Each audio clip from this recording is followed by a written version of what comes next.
Guys ये देखो, ये मेरा एक बैकअप फाइल है और इस बैकअप फाइल को मेरा पोको फोन में आराम से अप्लाई कर सकता हूँ जस्ट सिंगल क्लिक करके। अगर मैं थीम स्टोर ओपन करूंगा तो ये वाला थीम यहाँ पर आ चुका है और यहीं से मैं अप्लाई भी कर पाऊंगा। कहने का मतलब है, अगर आपके पास एक Xiaomi फोन है और आपको नहीं पता है कैसे बैकअप फाइल को परमानेंट अप्लाई करते हैं, तो आज मैं आपको ट्यूटोरियल दिखाऊंगा। बहुत ही आसानी से आप बैकअप फाइल को परमानेंट अप्लाई कर सकते हो और थीम्स वगैरह आप अप्लाई करके एंजॉय कर सकते हो। तो कैसे बैकअप फाइल सही तरीके से अप्लाई करते हैं वो जानने के लिए वीडियो लास्ट तक देखो। उससे पहले इस वीडियो को लाइक करना और चैनल को सब्सक्राइब करके जाना। बिना देर के चलो ये वीडियो स्टार्ट करते हैं।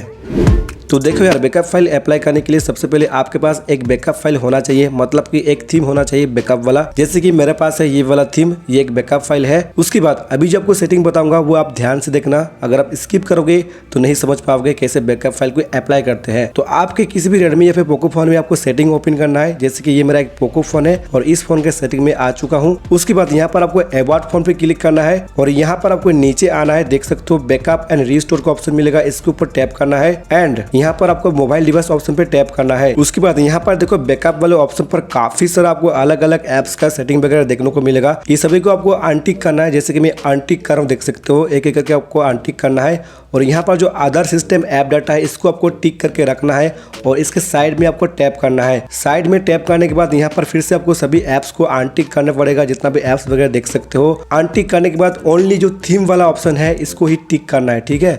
जैसे मैंने किया है वैसे ही आप कर सकते हो। उसके बाद आपको बैकअप वाला ऑप्शन पे क्लिक करना है और कुछ टाइम बाद ये आपके फोन में एक बैकअप फाइल रेडी हो जाएगा, ठीक है। ये हो गया पहला स्टेप। सेकेंड स्टेप में आपके फोन में फाइल मैनेजर ओपन करना है। ये मैंने फाइल मैनेजर ओपन कर दिया, देख सकते हो। यहाँ पर देखो एक फोल्डर देखने को मिलेगा MIUI, इस फोल्डर को आपको ओपन करना है। ओपन करने के बाद बैकअप ऑप्शन पे क्लिक करना है। उसके बाद फिर एक फोल्डर देखने को मिलेगा ऑल बैकअप, इसके ऊपर टैप करना है और यहाँ पर देखो अलग से एक फोल्डर क्रिएट हो चुका है, इस फोल्डर को ओपन करना है। यहाँ पर देखो दो फाइल है, नीचे वाला है बैकअप फाइल और ऊपर वाला एक टेक्स्ट फाइल है। जो बैकअप फाइल है इस फाइल को आपको क्लिक करके डिलीट करना है। उसके बाद आपको बैक आना है, जहां पर भी आपका जो बैकअप फाइल है, मतलब कि जहां से आपने डाउनलोड किया है बैकअप फाइल। अगर आपने मेरा टेलीग्राम चैनल से डाउनलोड किया है तो वो बैकअप फाइल आप सिलेक्ट करो एंड कॉपी करो।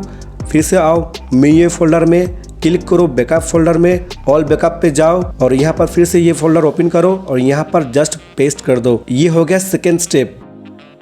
अभी देखो दोबारा से आपको फोन में सेटिंग ओपन करना है। फिर से आपको जाना है अबाउट फोन में, फिर से क्लिक करना है यहाँ पर आपको बैकअप एंड रीस्टोर ऑप्शन पर और यहाँ पर देखो मोबाइल डिवाइस है, इसके ऊपर टैप करना है और गाइस यहाँ पर देख पाओगे रीस्टोर का ऑप्शन देखने को मिलेगा, इस ऑप्शन पर टैप करना है और यहाँ पर देखो ऑटोमेटिकली एक रीस्टोर ऑप्शन आ चुका है। इस फाइल को जस्ट सिलेक्ट करना है और यहाँ पर आपको रीस्टोर करना है। देख सकते हो ऑटोमेटिकली जो अपने बैकअप फाइल डाउनलोड किया है वो रीस्टोर हो रहा है।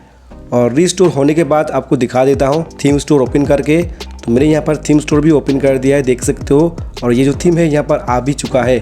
तो इस तरह से आप बैकअप फाइल यूज करके थीम वगैरह रिस्टोर कर सकते हो। आई होप आप सभी को समझ में आ गया होगा कैसे थीम्स वगैरह रिस्टोर करते हैं किसी भी Xiaomi डिवाइस में, अगर आप बैकअप फाइल से रिस्टोर करना चाहते हो तो। बट फिर भी आपके मन में कोई सवाल है तो नीचे कमेंट करके पूछ सकते हो। तो अगर आपको जानना है और भी कुछ न्यू iOS इंस्पायर्ड थीम तो लेफ्ट से वीडियो पे क्लिक कर सकते हो और अगर आपको ट्राई करना है एक डार्क iOS इंस्पायर्ड थीम तो राइट से वीडियो पे क्लिक कर सकते हो। मैं मिलता हूँ नेक्स्ट वीडियो में, तब तक के लिए थैंक यू, बाय बाय।